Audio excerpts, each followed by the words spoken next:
Well, hello and welcome. It is lovely to be here today. And today I am very pleased to be joined by the lovely Nicola Downs, who from Ink and Click. She and I had a conversation a few weeks ago about mental load and the impact that has both on our health and running our business. And we thought it'd be really useful to share a conversation for those of you out there who are struggling with too much to do, not enough time, feelings of overwhelm, feeling like you've got no resilience left, and that physically you are under par. We're recording this at the beginning of November, knowing that run down towards the festive season and Christmas is a time often for women of peak overwhelm. So let me just introduce you to Nicola, and I'm going to ask her to share briefly her story, expertise, and what she does. Hi, Nicola. Hello. So I'm Nicola, founder of Ink and Click, and I am a technical virtual assistant. My journey is that I have come out of education. So I worked for 13 years as a teacher, a secondary school drama teacher, and wanted a bit of a career change. I won't go into all of that now. Um, but I kind of fell into this a little bit because I love setting up systems and processes, which is what I do in my business. But also, I'd kind of got to that point in my life. I've got a 5-year-old daughter where decision fatigue was just a real thing for me. And where it really sort of hit home was if I ever got 5 minutes to myself and my husband would say, go and do whatever you want. And I thought, you know what? I just am going to sit and do absolutely nothing because I can't even make a decision as to what I want to do with that time. So I spend a lot of time in my business, obviously working through systems and working through processes with business owners, but I really am passionate about sort of helping reduce that mental load and overwhelm. So I'm going to talk to you a little bit today about just a couple of really simple little things you can do in your business just to help that overwhelm. Thank you, Nicola. It's really brilliant to have you here. And I think that's what we want to get across here is not just to have an understanding of what we mean by mental load, but also to hopefully at the end of this conversation, you have got a practical tip or two that you could go away and play with. And I always think with habits and strategies, there needs to be an element of play, of not feeling like you can fail because let's face it, life is it can be complicated, but seeing making it simple and making it playful can often help it to feel less overwhelming. um so I thought it'd be useful just a little bit to talk about what mental load it means for us from our health and well-being perspective. So and I loved what you said there, Nicola, about that kind of decision fatigue, like actually that you make so many decisions every day. You perhaps have made like 16 decisions before you've even started your work day when it comes to what you're going to wear, what's everyone going to eat for breakfast, what's you going to put in packed lunches, what you're going to make, what sorting out your schedule for the day. And you've had your breakfast, you've had your cup of coffee, and you're like, okay, and you know what you're doing that day, but then you're also running through the back of your mind all of the things that need to be done by that evening, who needs to be whether there's enough clean clothes for the rest of the week. Mental load is like all of those things that are kind of buzzing around in your brain, the decisions that you need to make, the ways in which you prioritize, and that sense of responsibility as well towards those decisions. I think that sense of being of also having that self-perception that we need to be the one that is across everything and that there is an expectation if that's what we do. But the thing with that is that it makes it harder to cope with curveballs because life is always throwing those, because then you've got to be able to have you got the capacity to cope with a curveball. And what is that mental load doing to your stress levels during the day? Are you just feeling like you are constantly on, constantly in that sort of pathway of the nervous system, which is our sympathetic nervous system, where we're in kind of fight or flight, always doing, rather than that parasympathetic rest and digest? Or have we got so overwhelmed that we've just gone all the way over into like fawn, into that kind of retreat, I can't do anything, can't make any more decisions phase, that kind of dorsal vagus I don't need to go down to that. Anyway, so, but common signs that I see in the women I work with, who are often business owners as well, are that they're struggling with making decisions, that they are finding themselves procrastinating and scrolling, that they are really struggling to find the time for self-care or even to know what self-care means for them. So they've kind of got this sense that they should be exercising, should be eating well, should be going to bed on time, should be taking rest or meditating, or all of those kind of things. But they actually don't even know where to start with all of those things because they just feel like yet another obligation. And then that obviously means that you aren't ever relaxing and resting. And unfortunately, downstream from that can sometimes mean that you're slightly more prone to coughs and colds and those sort of seasonal challenges, particularly that we get in the winter, because being in fight or flight, having higher levels of cortisol in the system, the stress hormones, actually means that your immune system is somewhat suppressed, and it's harder for you to fight these things off or to recover. And for business owners, there's always a fear that if you are disrupted by ill health, then if you aren't working, you aren't earning. And so what we want to do today is to talk to you about strategies that will help improve your resilience, to reduce that mental load and improve your overall resilience so that you don't end up being knocked off course. But now that I'm talking about business owners, I wonder if you can tell us a little bit, Nicola, about how mental load can affect us in our businesses, because I know that's something you really support people with. Yeah, so um, obviously, most of the people that I tend to work with are solopreneurs. So every single decision is based off that particular person, and that can be absolutely massive then to deal with. You've always got a massive to-do list, and that to-do list, like you said, with the curveballs, is constantly changing. So in the morning, you can wake up and this is your to-do list, and then some email comes into your inbox and you've got something else to deal with, and you've got no capacity to be able to deal with that. So and one of the other things that is I'm finding is causing a lot of overwhelm at the minute is technological advancements, because technology is moving so fast. We've got this AI is everywhere. A lot of people are very frightened of AI because we're talking about policies and we're talking about EU regulations and what can we do and what can't we do. But even just the basic systems that business owners have been using for years and years, because they're all trying to compete, they're bringing out new features and new things all of the time. And you just don't have time to find where the button has moved to, or, how if so Google are releasing something to all business owners at the start of this month called Google Vids. And now people are looking at that and going, well, do I need to move from what I'm making my videos with now to this, because this is going to be free through my business? And there's all of that overwhelm that is coming alongside everything as well. So that's even more decision fatigue. A lot of people I work with within business are going, do you know what? I need something like a CRM. I need to have something to manage my contacts with. And they don't get past that first point of researching it, because everything now is so massive. It's like we just want a pack of things, don't we? Just to go, this is your stuff, go and use it, and then it will be absolutely fine. So yeah, the technology, I think, is a big thing that is causing us more overwhelm than is needed at the moment as small business owners. Yeah. And I think that's really interesting as well. Like, I think what you said about CRM systems was like, that's definitely something that's been on my mind on and off, and I've tried various different things, but then also you end up paying for all of these different softwares, and I've got like all of these little bits and pieces going out. But the idea of transitioning, because I know there are packages out there that could do everything in one, but the idea of having to transition everything, life is just never calm or spacious enough to be able to do that. And so that's where, and I say one of the things that here as well is about asking for help. Like, there's a tendency to feel like we need to do everything, and that asking for help is almost like a sign of failure, or that we ask for help when we're nearly at the end of our tether, or waiting until we're earning enough money. But actually, those two things, investing in our well-being, investing in our businesses, need to go hand in hand with creating more success and more vibrancy.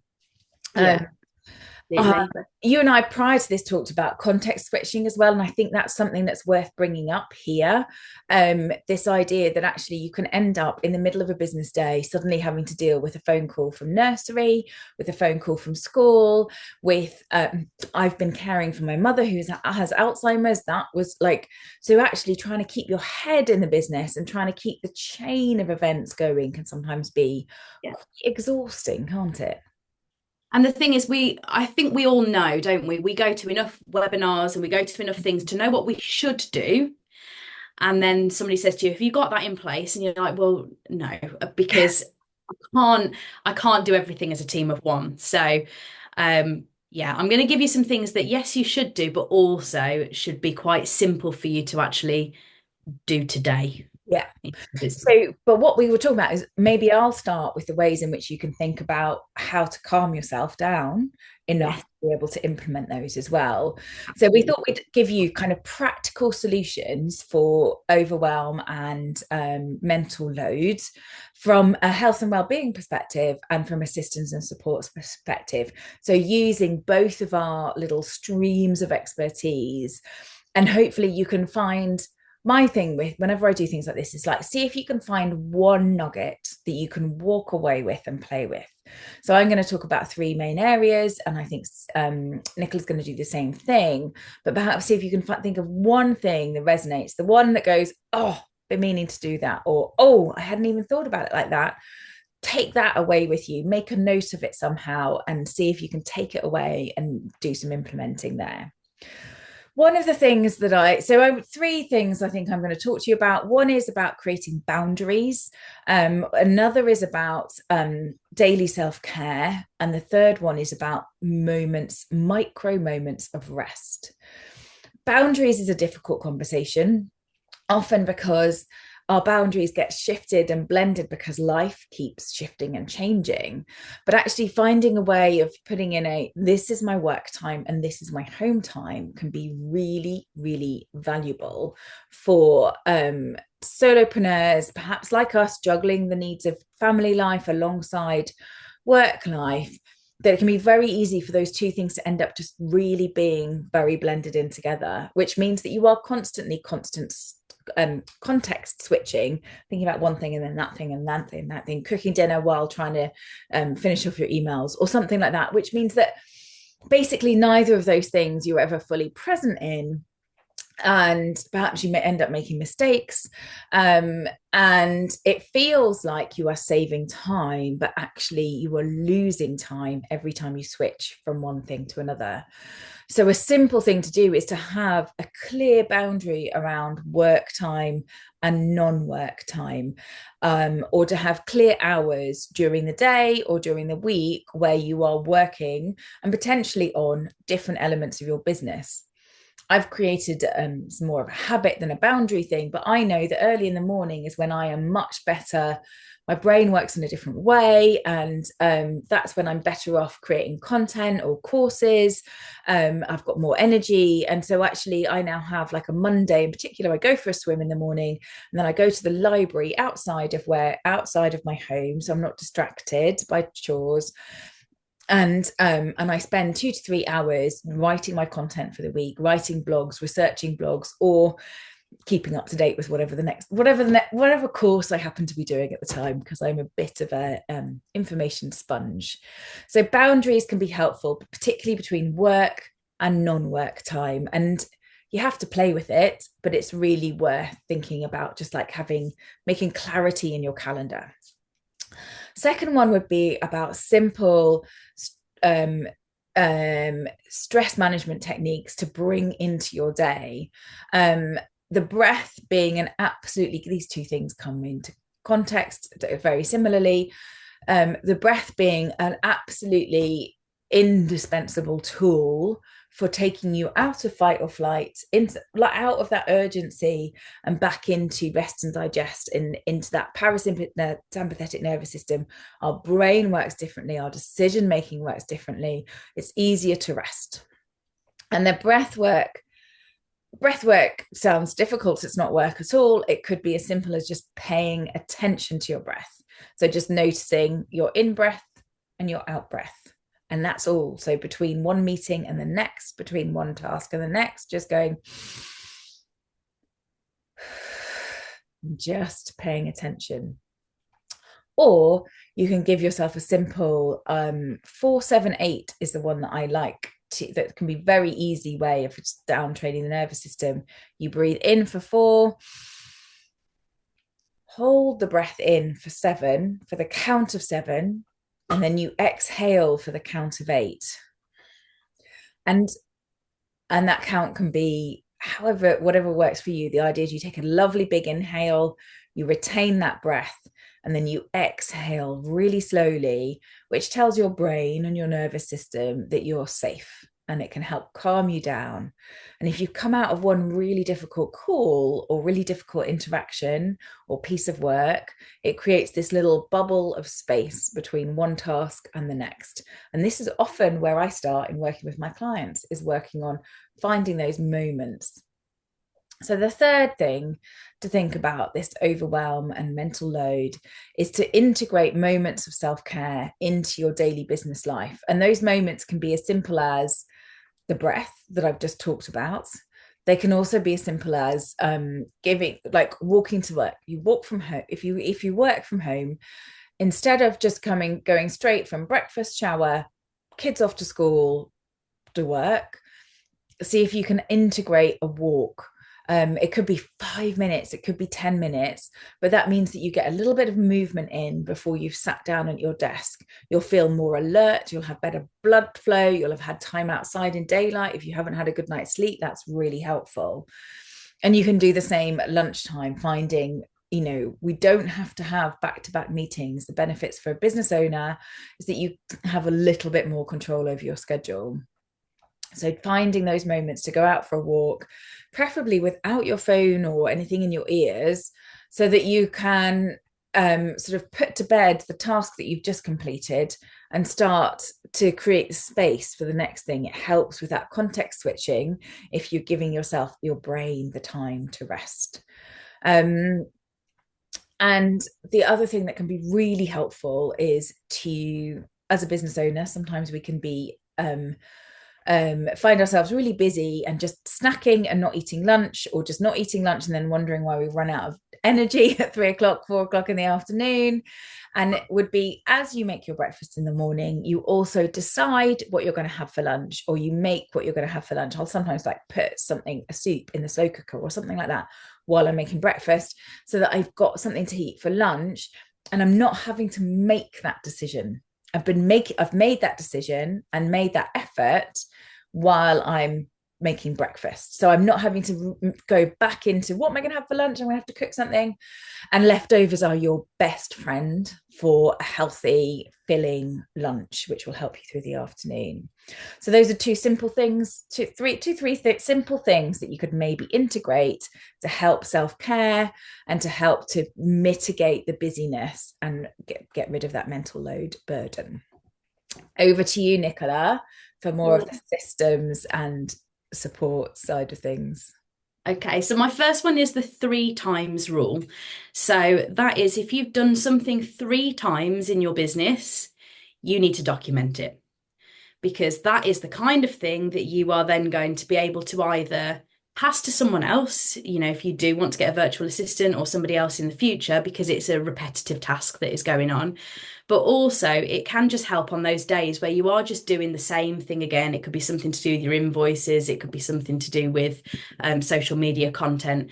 But just having the checklist of what you're doing just takes away that overwhelm of what you're doing. Even though you've done it hundreds of times, I still do that. And I have my checklist on one side. I'm like, yeah, I've done that. Yeah, I've done that. It just makes it slightly easier for you. So systemize in whatever way anything that you have done 3 times in your business. The second thing I will say is the 2-minute rule. And you've probably heard of this one because it's quite common. But if you have got an email in your inbox, and you're going through your inbox in the morning, if you can action it within 2 minutes, do it. If not, categorize it. Now, in terms of inbox categorizing, I do a lot of that kind of stuff as well. I would suggest, if you're using filters or tags or whatever it is that your inbox calls things to sort your emails out, only pick something like 3 categories. I see people who've got lovely color-coded inboxes with 20, 30 categories all the way down the side. That's not going to help with your overwhelm. This is how mine's set up, and this is all I need to do. Reply needed, action needed, to read later. And I spend 10, 15 minutes going through my inbox in the morning, and I'm like, oh yeah, that is interesting newsletter to read, but I just don't have time to read it now. Drag it to read later, to read later, to read later. These are all my to action ones, these are all my to reply ones. And then it's like how you were saying earlier with flitting between task to task. You then don't really have to do that because you can go, right, I'm going to spend this next half an hour replying to emails. You go into your reply emails, reply, reply, reply, reply, and they're all done rather than going between one and two other things. So that's what I do. I actually do have another one for invoices and things in there, but reply needed, action needed, and to read later. They're all I have within my inbox. And the last one is making sure you've got a task management tool. Now, the reason I'm called Ink and Click is because actually I do like my notebooks and writing, and like I'm very into my tech and stuff, but I do like to write things down as well. But I do think that having a digital task management tool is important because it will help you to organize your brain and to get all of those things that are constantly wearing out. Now, my favorite is Asana. That's what I use, and I use the free version, and that's absolutely fine for me. There's also things like Trello and ClickUp. It's whatever works well for you. But when you're using a task management tool, so if you don't know what one is, it's basically a fancy to-do list where you can tick things off. You need to make sure you deadline things. That is something that is really important. And people don't like to do that, especially when things don't have a proper deadline because they're going, oh, I might be wanting to do this on this day, I might be wanting to do that. But that's then where that overwhelm comes in. So this is my kind of tip for that. If you are putting a task into your task management tool or your calendar and it doesn't have a deadline, so you don't know when it's actually got to be done by, set it for the next Sunday. So Sundays, I'm hopefully or your non-working day, which the day of rest. Then you will have a nice little list of tasks on that Sunday, okay? And you can sit down at any point and you can drag those tasks to where you want them in the next week. Okay, we're going to pop those in there. We're going to organize all of that. They're all dumped in there for now, but we can organize those into that week. And if you've got something that is just constantly being put back and put back and put back, just think about, is it important? If it is important, eat that frog, get it done. Make sure you do get it done the next week. If it is something you keep putting off because it's not important, just delete it from that list. You don't need it in your space anymore. So they're my 3 things. The 3 times rule, so document those. The 2-minute rule for your emails, and then getting yourself a task management tool. And I use Asana for that one. That is brilliant. Actually, the 2-minute rule isn't one that I'd come across before, and I think will be really helpful for me. Just like as those emails come in, the terrible tendency, this is a boundary, I was talking about boundaries, I need to put in, which is that I don't check emails unless I'm actually kind of at my desk and able to respond to them properly, because otherwise I'll look at them and then they don't. And I also like the idea of those 3. I am definitely the person that has lots of categories that I don't actually use. So yeah, makes you feel organized, but it does it? But yeah, emails is one of those things you really do have to be boundaried about. Really checking them twice a day is pretty good for you. I know people want to be able to be communicated with all of the time, but just think about in your business, if you do get an email coming through at 1 o'clock while you're in the midst of another task, are you going to be able to do it then? If not, don't check your emails at that point. Check your emails at 2, 3 o'clock whenever you can do that. So yeah. Yeah, oh, those are absolutely brilliant tips. Thank you so much. So hopefully from Nicola's amazing tips and from some of the things I've shared, you can find an action that you might be able to apply just in the next week or so. I'm going to throw a curveball here in at you and myself by talking about, because we're recording this in November, I think a lot of it is all of this applies all the time, but I'm wondering about, is there anything that you would consider to be in the run up to the Christmas season that a business owner could do with kind of thinking about managing differently? I'm thinking about the fact that perhaps we've got additional tasks that we want, more marketing that we're doing, or perhaps we're getting more in that inbox. or that our mental load is greater. Was there anything that you could think of that a business owner could put into place to help us manage that run down to Christmas in a better way? I'm literally throwing you in the deep end with this one, Nicola. I think the difficulty with running up to Christmas is a mindset thing, because we have this lovely mindset of January, and January is going to be the start and is going to be the refresh, which is brilliant. And I feel like a lot of business owners at this point are kind of doing all of that. Let's get to Christmas and then let's worry about the Christmas bit afterwards. What I would say is, if you need help and support in your business, or you need these things doing, start now and today. Because what you want to do is, as soon as we get to January, either be ready to pass those tasks over to somebody else. So you've now systemized what you needed to do. You've now got those, you've done that 3 times rule, and you've done those things and it's all ready to go. You don't want to be starting that in January. January is a bit of a mental slump as well, isn't it? You're de-Christmasing everything. Everything is a bit dreary and drab, and you want to kind of hit that going. So I would say use your energy that you've got now to actually do those things in place for January. Yeah, that's brilliant advice, because mine would be very similar, which you don't wait to look after your health and well-being and that overwhelm and overload until Christmas hits or until January.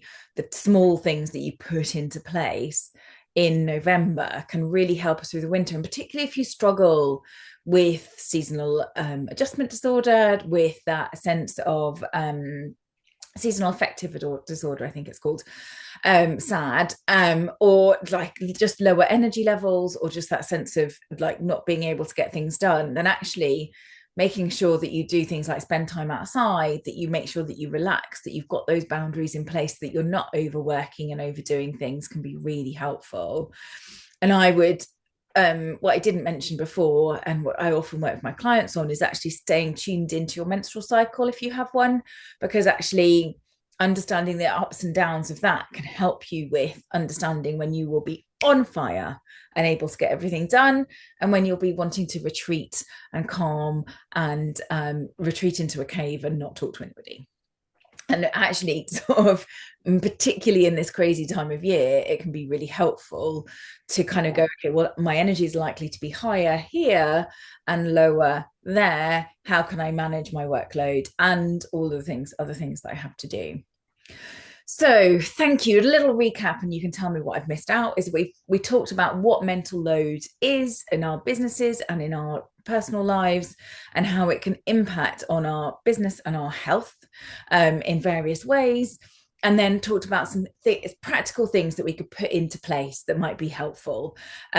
So talking about using simple techniques like breath work to give us moments of rest, putting in boundaries between work and home, and integrating self-care into your day that can help with those boundaries and help with actually getting things done, because you're not hitting overwhelm or exhaustion through the day.